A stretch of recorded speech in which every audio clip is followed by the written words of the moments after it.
What's going on, good people out there? It is NasG and my good friend JayNas616 here with a new and updated of an E3 special for our JayNas podcast today.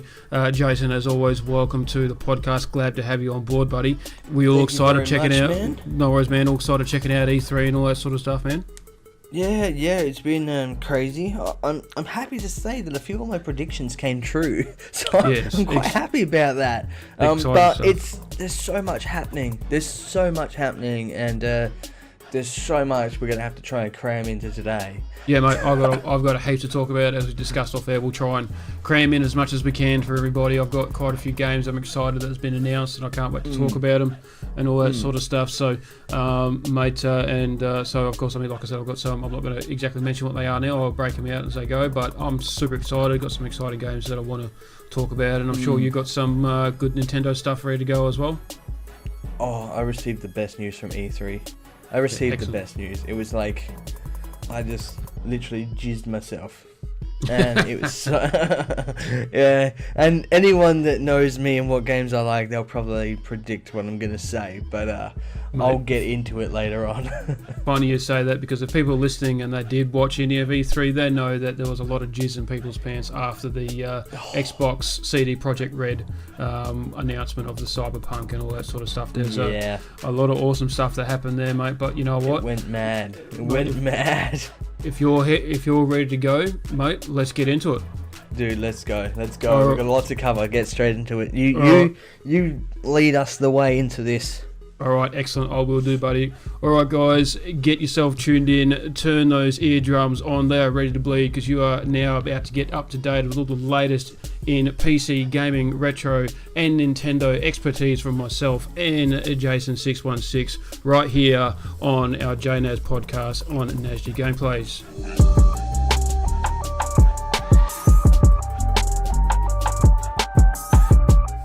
Alright, so let's do it, man. I'm going to start off with Cyberpunk 2077. Of course, as I said, we all knew that was going to get announced by CD Projekt Red, announced on the Xbox stage.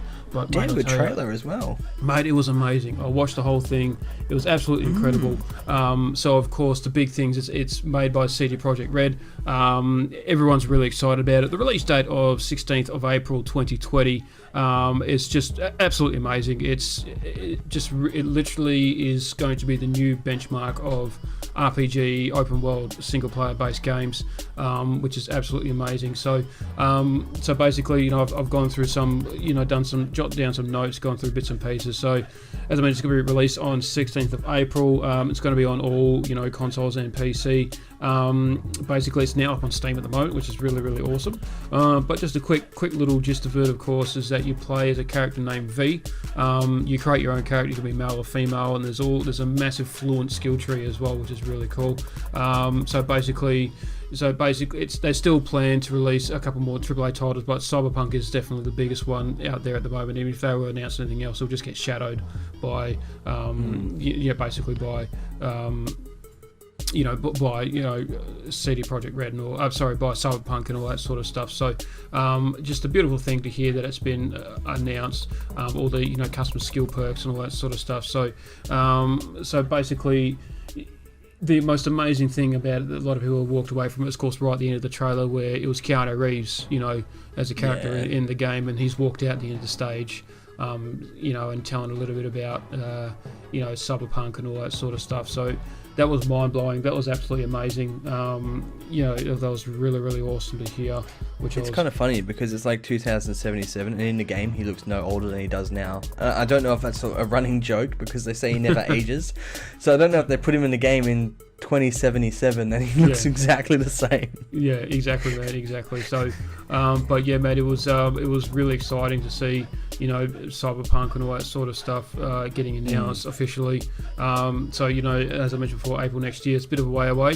But yeah, man, basically, a lot of people are just going to be like extremely excited about it. I can't wait to play it. It's just going to be so I don't know how to explain what kind of game it's going to be. It's just going to have everything that we've all always wanted in a game, and it's just going to be, outstanding game. So I'm really excited to see that being announced at E3. Another game that I was quite excited to be announced, even though I didn't really play the other ones, but it still is a great series altogether. And of course, that's Watch Dogs. So the Watch Dogs Legion release date was confirmed. So the release date is late 2020. That's all we got so far. There's nothing really sort of been confirmed in it, but basically late 2020. 3rd of March 2020. I was reading the wrong area. So 3rd of March 2020 is what I meant to say. I believe so. March 6th. There we go. March 6th. I ran a bit. I almost got it right. It's going to be released on all platforms. Yeah, it's going to be released on all platforms. It's in London, a post Brexit sort of gaming sort of post-apocalyptic thing where technology's taken over. You can customize your character quite a bit in this game apparently.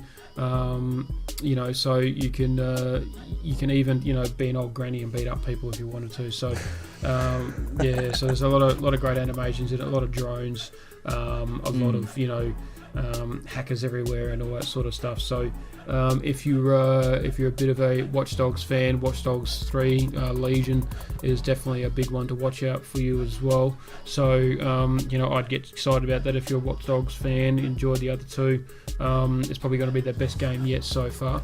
So definitely one to look out for. And of course, before I hand it to you, mate, probably the next big thing I want to talk about is the announcement, which was very exciting. Even though I'm not a big Xbox fan, but still as a gamer, the official announcement of the Xbox Scarlett to be released in late 2020. So rumour has it around about September, October next year.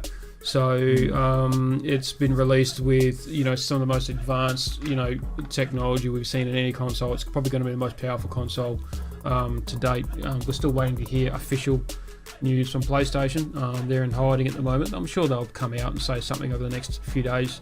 But at the moment, Xbox seems to be something that's on top, mate. So I think Sony. They also make announcements at E3, but I think Sony are going to wait and make their announcement individually, which will blow up the internet. I reckon they're not going to want to share their information with anyone. They want to stand alone when they make their announcement, and that's why I think they're holding back and they haven't done anything at E3. But that's just my speculation. Well, you're definitely true, man. It's definitely right. I mean, they did decide to do their own thing for a reason. I mean, a lot of people are criticising Sony at the moment for not really saying anything, and people have leaked a bit of information saying that pretty much there's nothing really Sony can announce. But at the same time, we still don't know yet. I'm still waiting to hear what they have to say. I'm sure they got something fancy they're going to say. Sony always have something to say. Yeah, mate, they will. They always have something to say. So I'm hoping to hear what the PS5 specs are going to be, and obviously the release date of Last of Us 2. That's going to be their big ace up their sleeve. So, but mate, I mean, what I've heard about the Xbox Scarlett, basically, it's got Zen 2 and Navi AMD processors, so it's pretty fast. It's got GDDR6 bandwidth performance.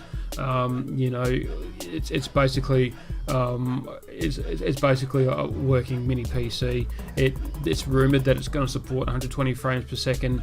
I don't know if they're saying it just for the sake of article. They're putting 8K and 120 frames per second in the same sentence, which is almost impossible because that just doesn't happen. I mean, the high end, $5,000 PCs can barely hold 4K at 60 frames a second, let alone a $600 Xbox. So I highly doubt there'll be 8K at 120. It'll probably be 8K maybe at 30 frames a second. And that might be like throttling it a bit, so it might drop 20 frames a second. I'll see 100. I'll be, happy with 120 frames at 1080p. That's realistic. I mean, if Xbox was come out at 120,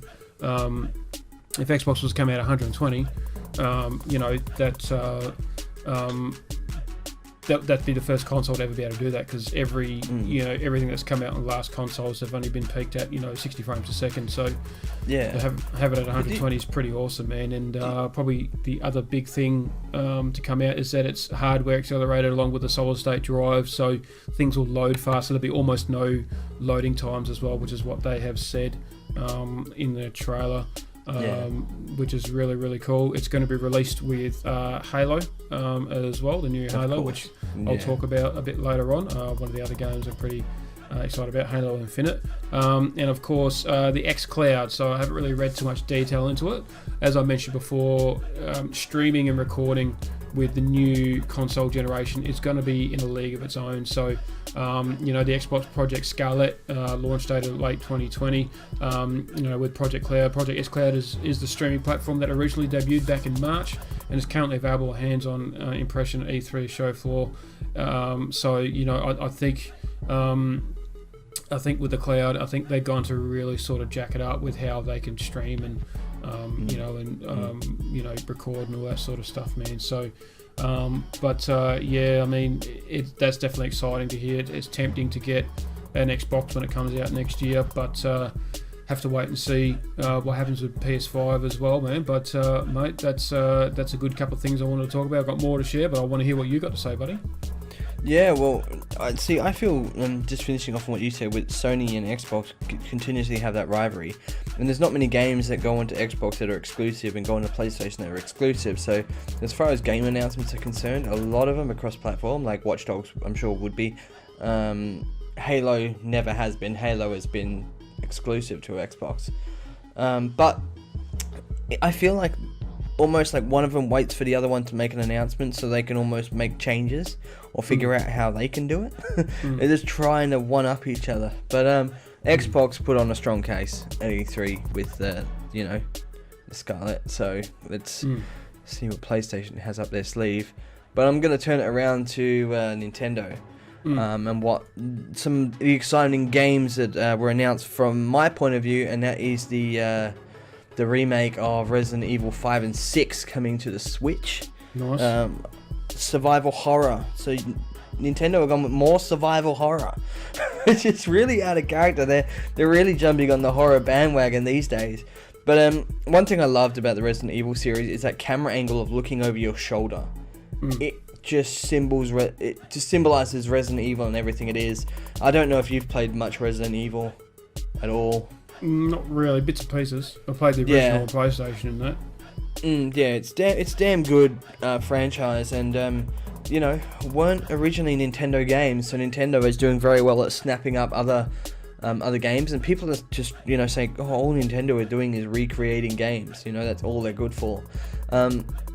You could say they might be doing that, but at the same time, and I'll talk a bit about Nintendo and why they're ruling the gaming world, is because they're not, as far as what the Switch can do compared to what the Xboxes and PlayStation can do, you can say it's a very big downgrade in regards to the system itself.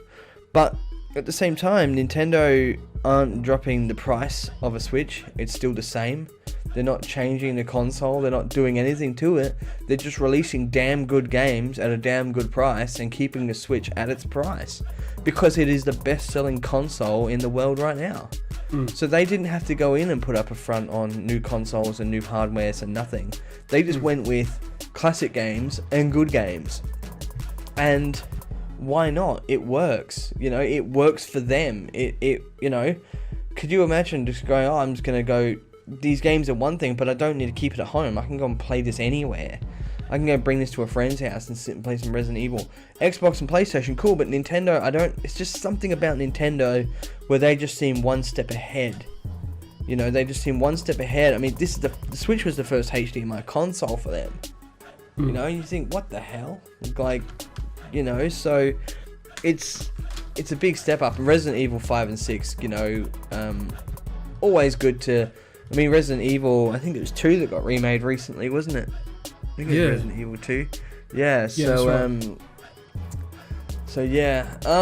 Another game that Nintendo always seemed to do, and I didn't expect it, but, Olympic time is running around. That's Mario and Sonic at the Olympic Games Tokyo. Now, I don't know why they have these Olympic-style games. I guess, for me, it's just to not sit there with a controller in hand. It's to get, a whole kind of family together and have a piss about. It's a sports game, but it's a sports game with characters you all love.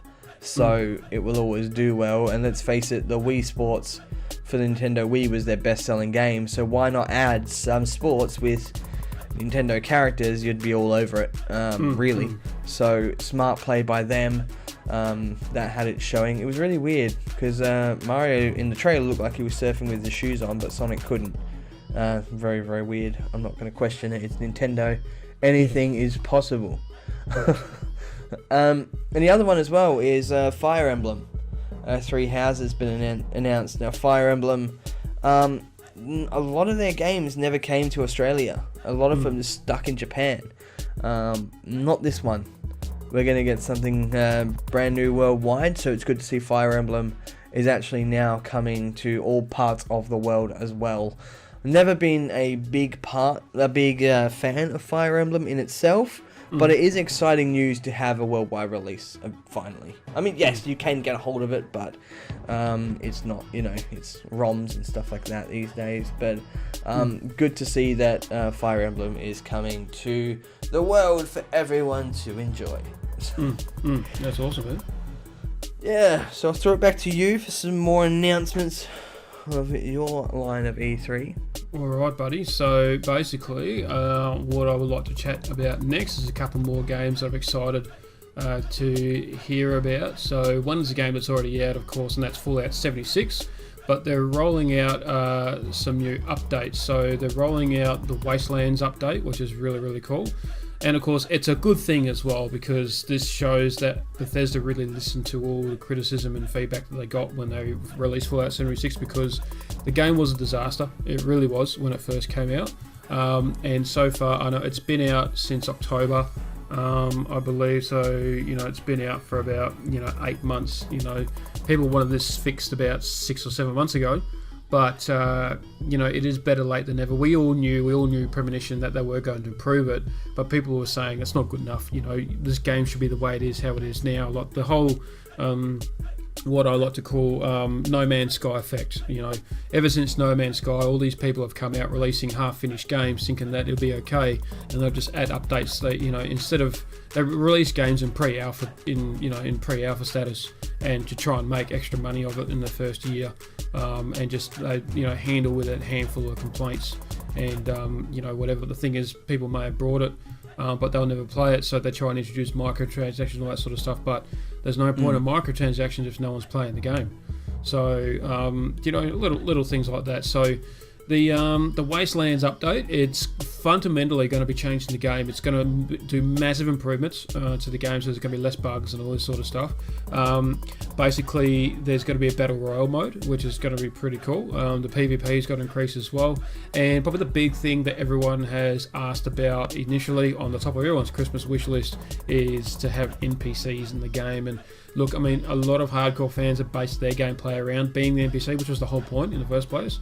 The whole point of not having NPCs is because people were going to be NPCs. They were going to create their own characters and be that type of character, because you can set up your own shops and all that sort of stuff, and help people out, and you can be a real badass and be like a big boss or something like that in the game and all that sort of stuff. So they really wanted to make it hardcore and survival, and they really wanted to make you feel alone in the wasteland, you know what I mean? So and they did just that, but the problem was it was alone and boring. So now they've added more sort of like more of a tangible feel of quests when they now announce NPCs that you would visit the quests and all that sort of stuff, things like that. So it's definitely a good change. I'm glad to hear that they're gonna add some NPCs and add some really good updates and all that sort of stuff. So it's basically it's a good change, and it's a positive change. Yeah. And if they want to do a battle royale mode, then go for it.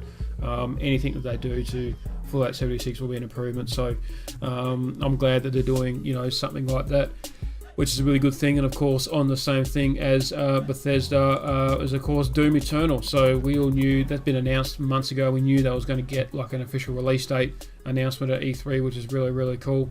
But I've heard so many great things about it. So the official launch of it is November 22nd this year. So with all new sort of battle mode multiplayer experiences. So the multiplayer online aspect of it is going to have a massive improvement as well compared to the past Dooms that they've had, which is something I'm looking forward to. Apparently they're going to do like a thing where it's Doomslayer versus demons. So So basically, you can basically, a whole bunch of Doom Slayers against a whole bunch of demons or something like that. So in the other Doom, it was like they were like a power-up sort of thing. So in this one, it sounds like an all against all, Doom Slayer versus demon sort of thing, all that sort of stuff. So that sounds and looks pretty cool. A lot of people that have played the demo and have stated that basically they state it like as if a lot of mod fans, a lot of mod players have gotten their hands on Doom and have just made it like the best fan base Doom game of people's dreams. And they reckon it's just they just reckon it's just awesome. So it's going to be one of those underrated releases, I reckon. So because no one's really hyped up about it, no one's really excited about it. But I am, because I've always been a big fan of the Doom series. But I reckon it's going to be one of those ones because Doom 3 was underrated. That was for sure. A lot of people weren't excited about it when it came out. Like, there was a big hype about it, but people weren't super excited. And people started playing the game and they realised how fucking awesome it was when they started playing it. So it was definitely underrated. And then the new Doom was coming out and that got overrated really quickly. People thought it was going to be awesome. It wasn't really that great. So I think they have to wait and see what happens with Doom External. So that's definitely, again, something I can't wait to play. I'll be looking forward to playing that as well. So many games coming around about time in September, October, November, all that sort of stuff. It's going to be a good end of year. Get games for Christmas, that's for sure. Yeah, man. Oh, for sure. And another game that I'm excited about as well, that's coming out around about the same time is of course Outer Worlds, and that got officially announced as well at E3 of like release dates and all that sort of stuff. So basically, with Outer Worlds, that's going to be released this year. That's going to be released October 25th this year. It's done by Obsidian, the original developers of the original Fallout, so Fallout 1 and 2, and I think they had a little bit to do with Fallout 3 as well. But they've created a really awesome sort of futuristic but sort of modern day post-apocalyptic world, very similar to the Fallout series. So a lot of advanced technology and all that sort of stuff. First-person role-playing open world game. So that's a really exciting game. When I first heard that being revealed, I was quite excited to hear about that. A lot of people were as well. They revealed it around about the same time Fallout 76 was having trouble. So very, very smart move where people were going, fuck Fallout 76, and then they released this, people going, oh shit, this actually already looks better than Fallout 76. It's supposed to be Fallout 76 basically. So so yeah, man, NPCs and story-based decisions and all that sort of stuff. So it's coming exclusive to the Epic Games Store as well, which I'm not really too phased about. But just that's something that we have to sort of take with a grain of salt as it comes. But honestly, that's going to be a really cool first-person sci-fi open world sort of thing. It's got a bit of comedy in there as well and bits and pieces. That's as I said, that's October 25 this year. So like so many good games are coming out around about that holiday season. September, October, November, all that sort of stuff. But yeah, man, those games. That's another section that I'm very happy to talk about. Very happy to hear. And mate, I'm going to hand it back to you. Let's hear what you got, buddy. Okay, cool, man. Well, the one that has got everyone, all excited in a Nintendo world is Animal Crossing. Now, they announced Animal Crossing last year, but ever since they announced it, Nintendo, it was all quiet on the Animal Crossing front. There was nothing about it. It was, we didn't know what was going to happen until E3, and they did say we're expecting a March 2020 drop for Animal Crossing. Animal Crossing New Horizons is what it's called. It looks freaking adorable, almost adorable creepy, depending which way you look at it, which takes place on a tropical island which players will need to reach via the newest Enterprise air travel. So it looks a bit interesting.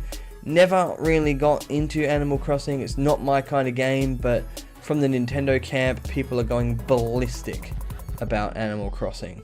So I thought I'd throw that one in there. It just everyone says the people look cute. To me, they scare the hell out of me. They're almost like Pikmin, if you know what Pikmin are. They're frightening. Anyway, also the announcement of Legend of Zelda Link's Awakening. Obviously the remake of how they've done that one. And dude, this game looks awesome. Not to mention that they've got an amiibo coming out. If you know what the amiibos are, you know, little statues that Nintendo do, and you can scan them in, and they give you like certain perks in the game and such like that. Yeah. So I'm just looking. I've lost my release date for that. It's coming up soon. September 20. There you go. Ooh. September 20, 2019. Yeah. So this September, we're gonna get the drop of that, and a nice little cameo from a Mario bad guy makes it into the game. Remember Chain Chomp? Chain Chomp actually makes a little appearance in Link's Awakening.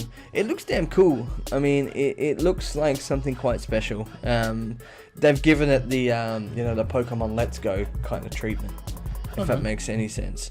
You know how they changed that up. And talking about Pokemon Let's Go Pikachu and Eevee, obviously Pokemon Sword and Shield is set to be released as well in 2019. But that, I mean, to me, it sounds exciting. New Pokemon, new generation. They've announced new 3 legendaries, etc., etc. I feel like they're just kind of redoing the same Pokemon Let's Go engine. Yeah, it's gonna kind of be the same game with just different Pokemon. Reskinning it. Yeah, and whether or not they're just giving Pokemon fans something new while they are working on that Pokemon RPG game. But in saying that though, that open world Pokemon game still didn't get announced at E3. I'm beginning to think it's phony and it doesn't exist. Yeah. So I'm tending to agree that's not gonna be anything. But in saying that, Nintendo might still surprise us. But on another little topic on something that I predicted this just last week, and I said that Super Smash Brothers is getting some more fighters for DLC. Well, I was right. The first is the hero from Dragon Quest. Don't know much about Dragon Quest. Not sure anything to do with Dragon Quest. Never even really heard of it. Couldn't tell you who the hero was. I don't know. But the thing I'm excited about is the fact that Banjo and Kazooie are coming to Super Smash Bros. Ultimate as fighters, as DLCs. Long overdue for these guys to make an appearance, and I'm so stoked that they are finally getting a position on that fight card, and they come as one. So yeah, they're not separate fighters, they're one fighter, and they are. The trailer that dropped with them, I don't know if you saw it. It was introduced in like a hilarious segment featuring like the Donkey Kong gang, and the bird and the bear turned up. It looks fun. He's got his banjo, he's singing. Kazooie's got his horn. It was just it made me smile because Banjo-Kazooie's a damn good game, and these guys have been left alone for too long. So good to see that they've made an appearance again in the Nintendo world, and hopefully that, with the popularity of those two, it can spark a new game. Crossing my fingers. But I predicted that last week, and I'm happy because it came true. So I am excited about that. So Banjo-Kazooie, welcome back to Nintendo. Yes, definitely, man. That's really awesome. So throw it back to you, back your way on some more exciting things. Yeah, man. All right, mate. So two more big games that I want to talk about that were officially announced with their release dates and all that sort of stuff at E3. And of course, one of them is the title game that we're coming out with the Xbox Scarlett towards the end of 2020, and of course that's Halo Infinite. A lot of people are really excited about Halo Infinite. It looks like it's going to be probably the best Halo yet. So It's a bold statement. Yeah, man. It's going to be open world. It's going to have like a new engine. It's just going to be, a brand new slip space engine, which is what it's what's known as. So it's going to be unique in itself. It's going to be things that people have not yet experienced before.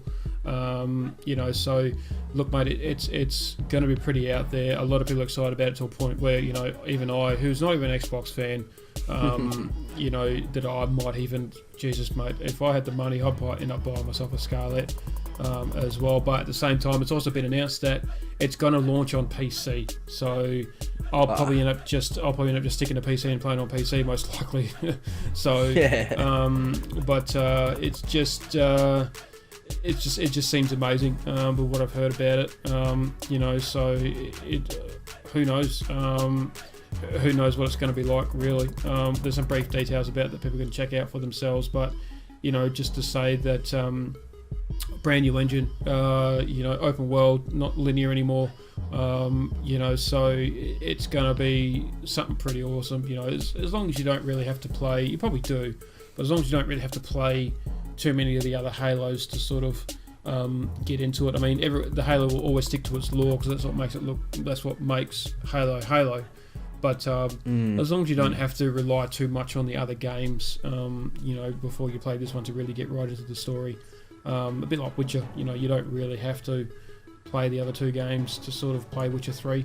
So, so hopefully it's something like that. But, mate, that's another one I'm excited about. And, of course, probably apart from Cyberpunk, probably my other exciting, anticipated game that I can't wait to see and play this year is, of course, Jedi Fallen Order.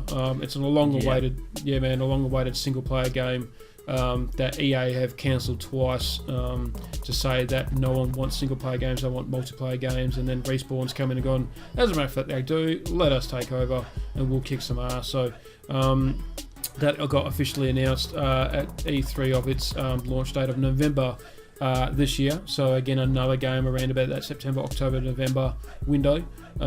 So that's going to be really cool. A lot of people have said that this is the game that really will make people feel like they are part of the Jedi game, which is what was stated by Respawn a couple of months ago.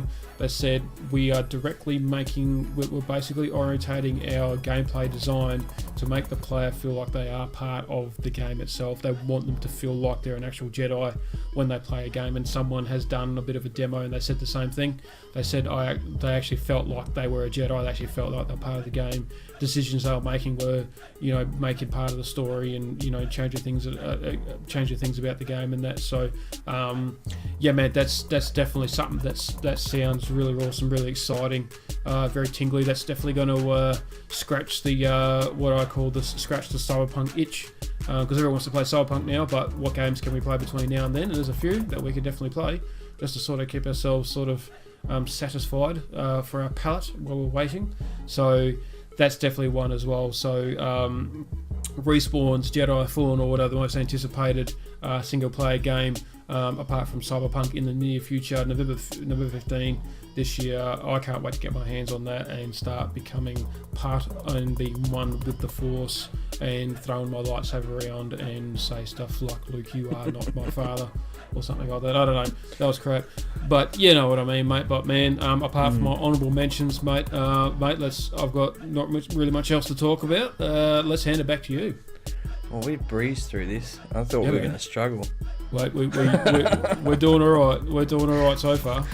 I thought we were going to struggle. We're kicking ass. We are. Okay, so another thing I did predict last week was the trailer and release of Luigi's Mansion 3.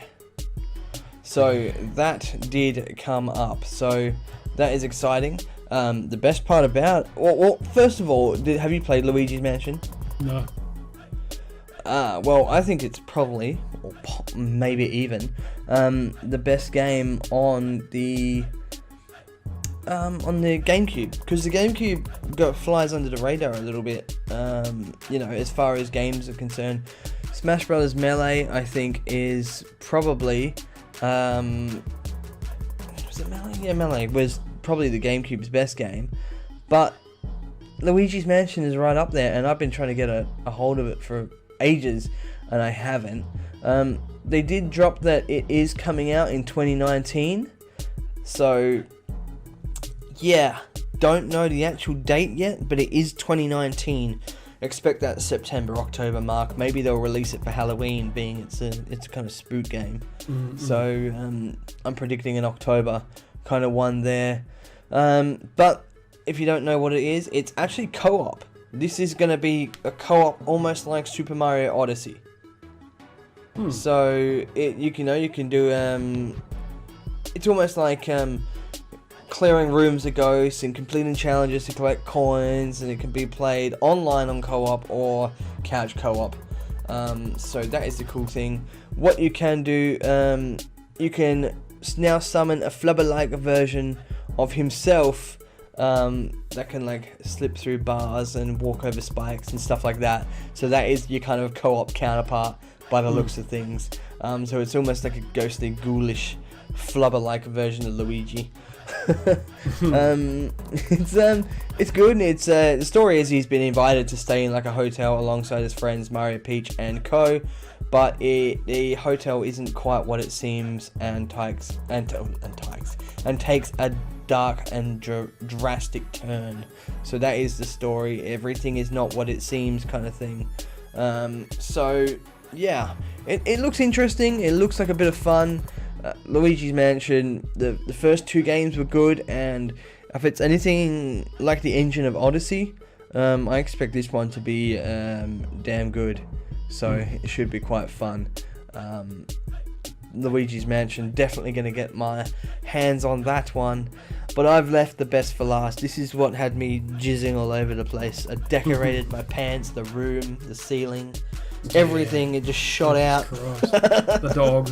Jesus. I painted the room white.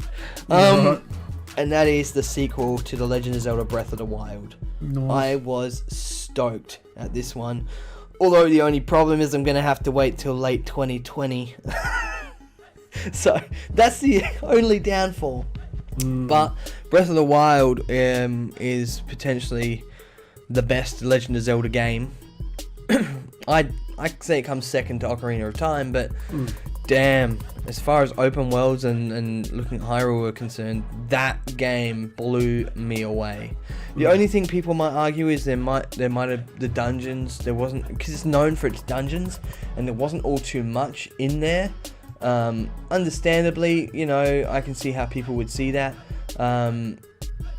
So hopefully they incorporate all that feedback into this sequel. I mean, the engine it ran on was just nice, and it's hard to explain it because you've never played the Switch, but if I was to put that game on for you and say, here you go, man, it's everything a game could be. It maybe has the best tutorial, because the tutorial is you playing. Everything about it was crazy. There's a few things in the trailers to note as well. Is that one thing is we actually might, for the first time ever, be able to actually play as Princess Zelda and not just Link, which will be pretty cool, because Link isn't doing things by himself now. He's there with Zelda in the trailer, and they look like they're kind of underground somewhere. And it's kind of like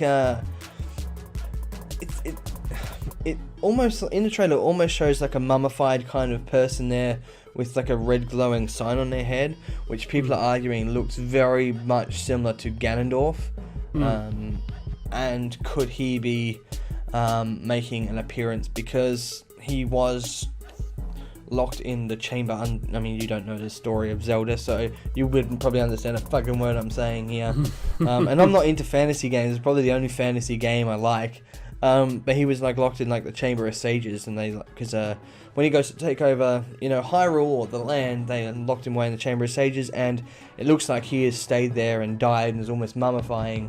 But with the fall of Ganon, looks like it could, it could have sparked some evil reappearing and coming back from the dead. So his old foe looks like it's coming back, which is really cool. I'd like to have a Ganondorf fight in there. They've had Ganon, now Ganondorf would be pretty cool.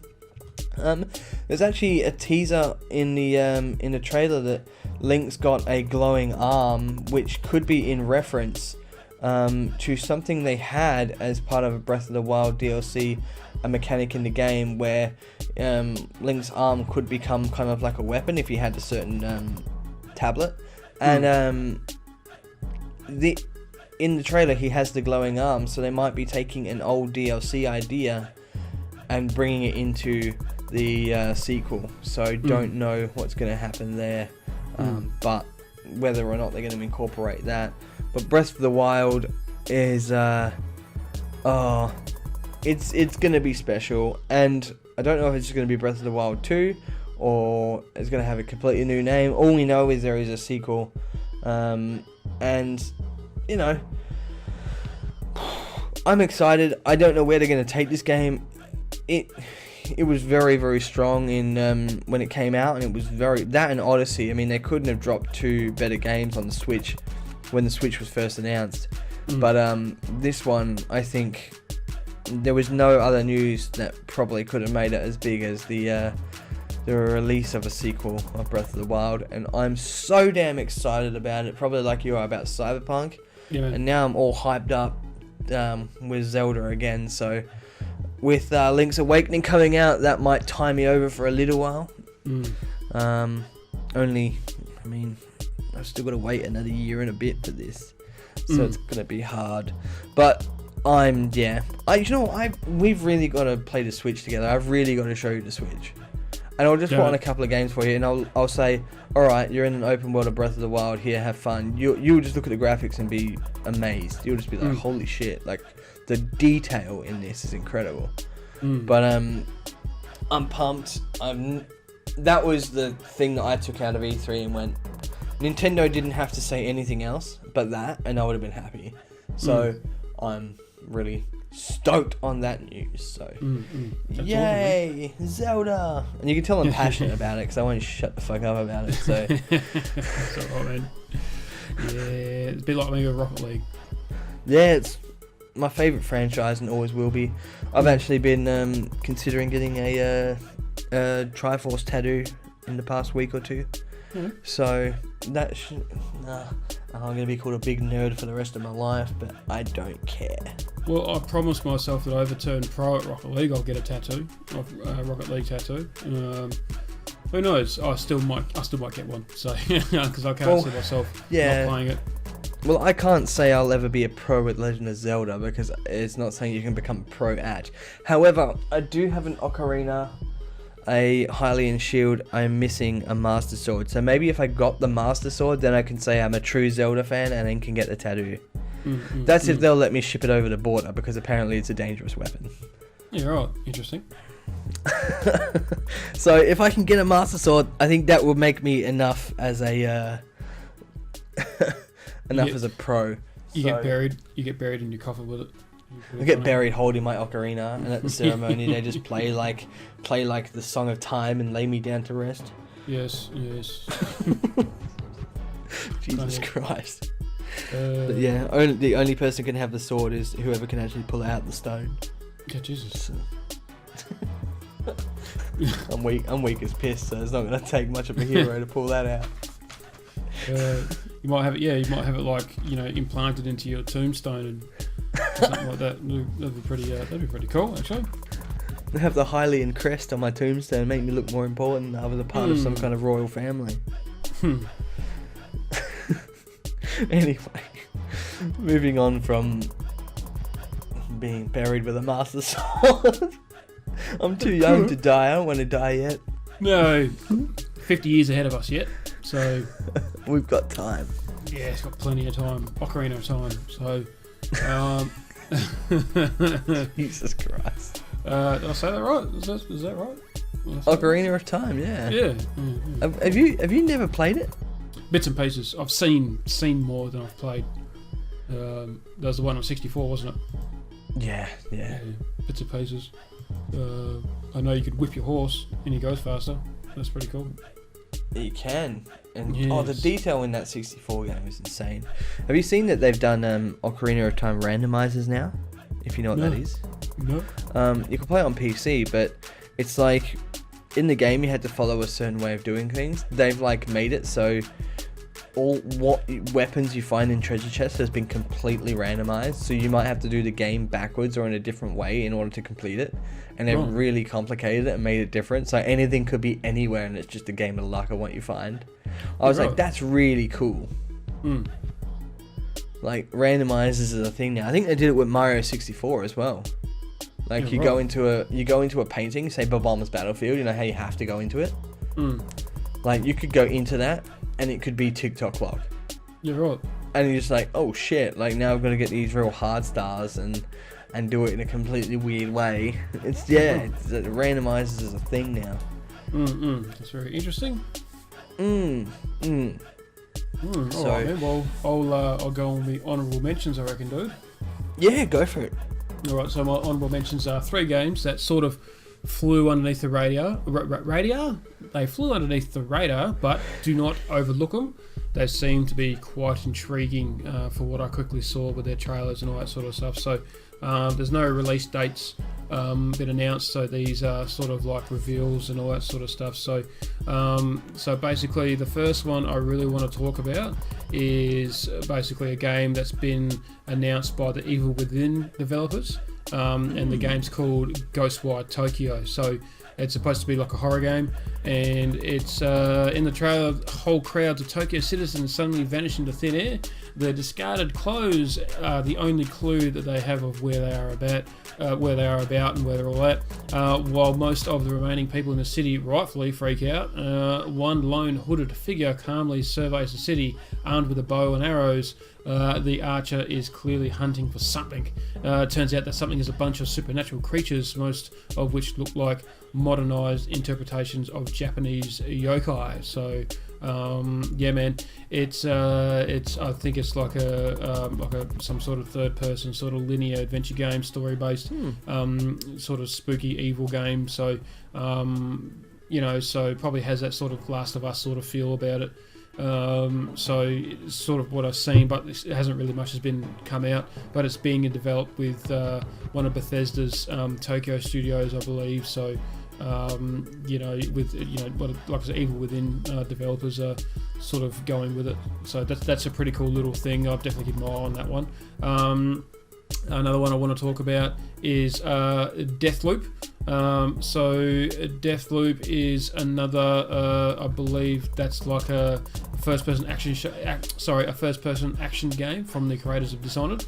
So basically, with that game, for what I could tell, basically Bethesda again is another sort of little cherry that they want to add to their cream. So Deathloop looks intense and action-packed. Bethesda says the world of Deathloop is designed to transport players into a lawless island called Black Reef, where you can experience the struggle of 2 extraordinary assassins. Your job will be to hunt down targets across the island, stop them from killing you, and if it's first you don't succeed, die and die again, apparently. So I think it's going to be somewhere along the lines of like a Dark Souls thing. So no word on when Deathloop will launch, but basically it's first person, you're an assassin, you're first person, you're on an island, you're going to die a lot, so you learn how to complete the game or progress with the game from making mistakes, obviously, and dying and all that sort of stuff. So I think it sounds like Bethesda's come up with their own sort of rage game, a bit like Dark Souls and what's the game I'm playing at the moment? Shadows Die Twice, Sekiro, and all that sort of stuff. So and this there's another one as well, that's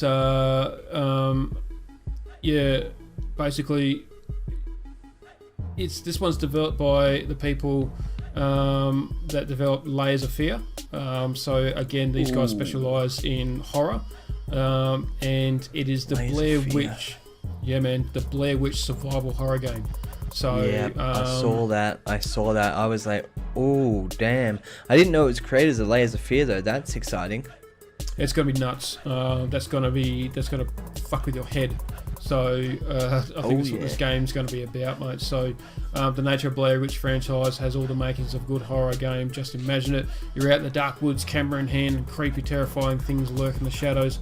With unexplained happenings, oculists' themes, and found footage style makes it right for the picking. So when the Blair Witch game trailer dropped at E3, it was a very welcoming surprise, especially since it's in good hands.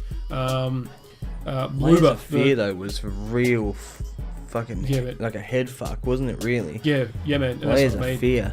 This one's going to be mixed between fucking Outlast and Layers of Fear. The Bloober, the developers behind the chillingly brilliant Layers of Fear, are bringing us the first-person survival horror games inspired by the cult classic Blair Witch Project. I mean, everyone believed when that movie came out. I was fucking, how old was I? I was like 14 or 15 when that movie came out. And everyone thought it was real. Everyone thought it was legit real. It was very clever. It definitely inspired the likes of Paranormal Activity and the likes of that kind of movies. Yeah, man. Yeah, I mean, I felt it's originator. I felt I was like one of the only people that knew it wasn't real. And everyone was like believing it was like fucking real. So imagine what the game's going to do to you. That's a really cool concept of a game though, because that Blair Witch. That's very smart. Very smart. You know what? I've got the best news for you, man. It's coming out on Xbox, PlayStation, and PC August 30. So in about 6 weeks' time.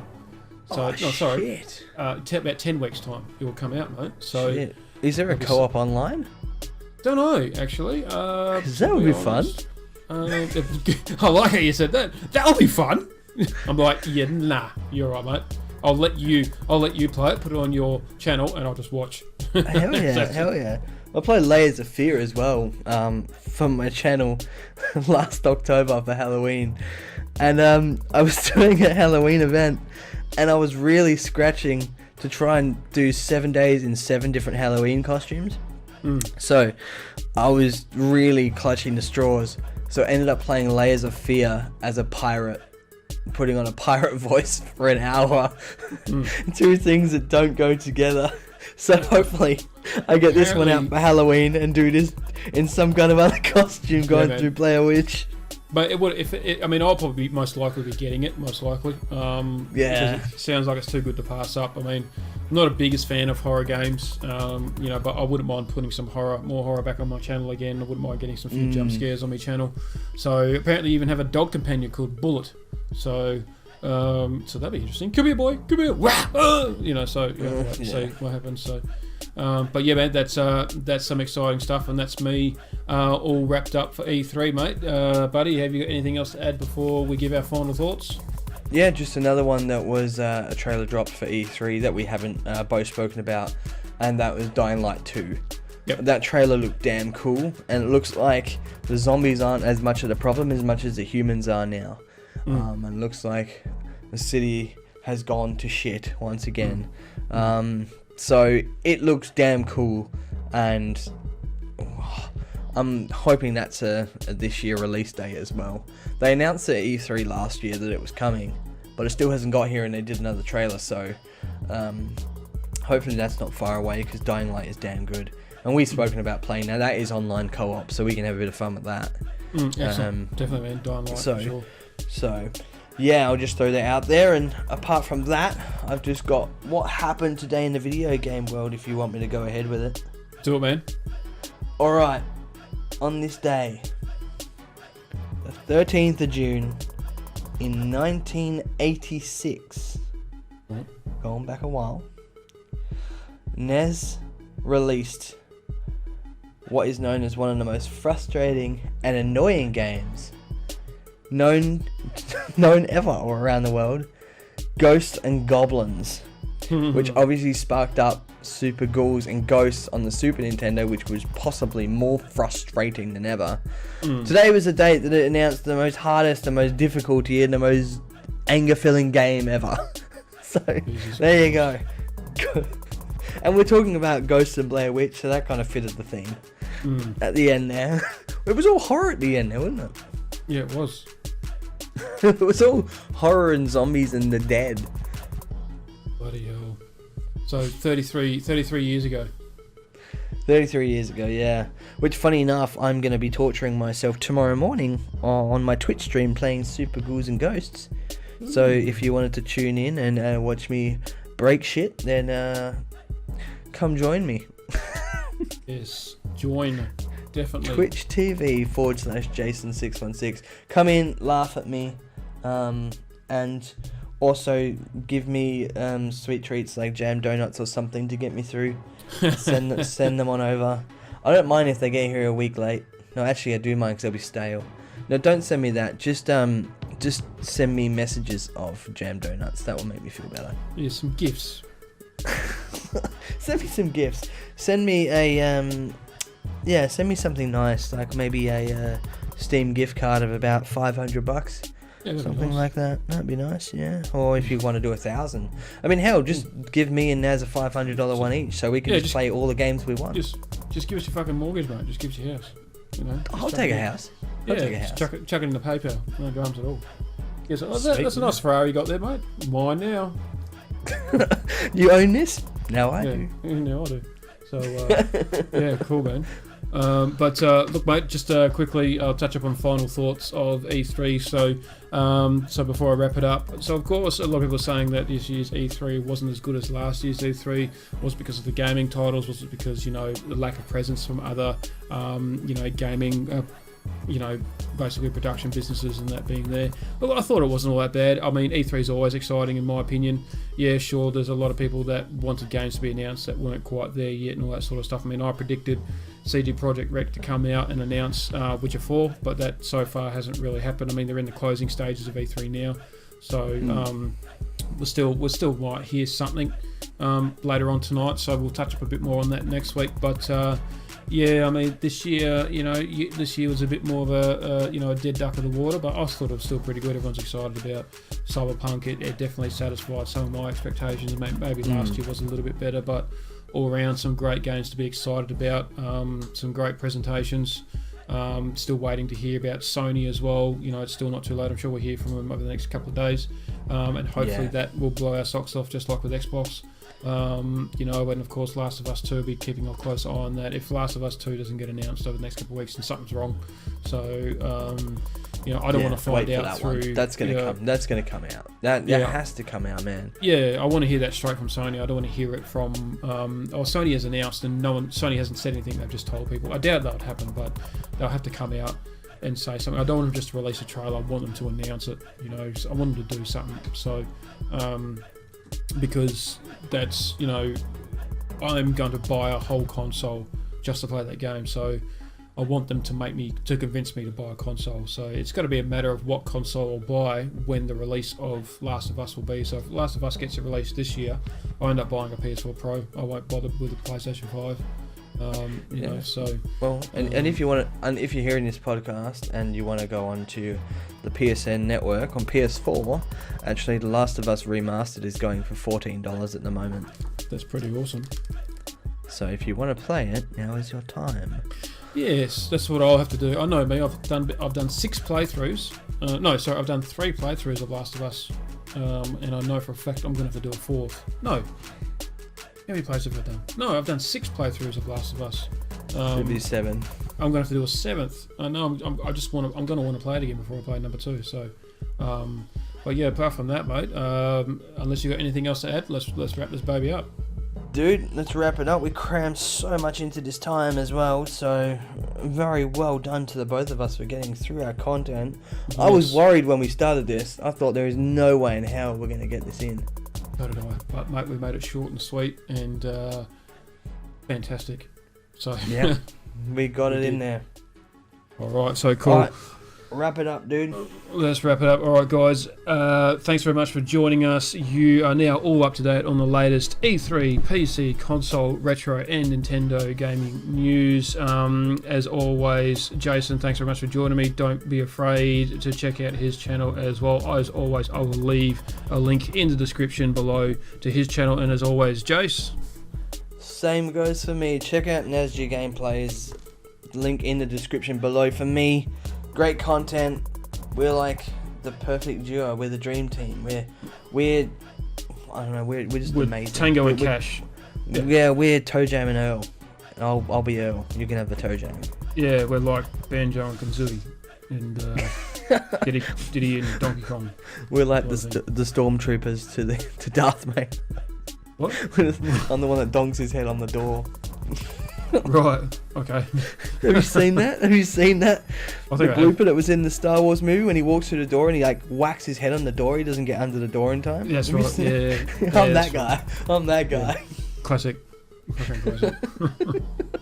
We're like Luke Skywalker and Han Solo. I know, this is just getting worse. As long as we're not Jar Jar, we're fine. Alright guys, we will see you all in the next JayNas podcast episode next week. Bye. See ya.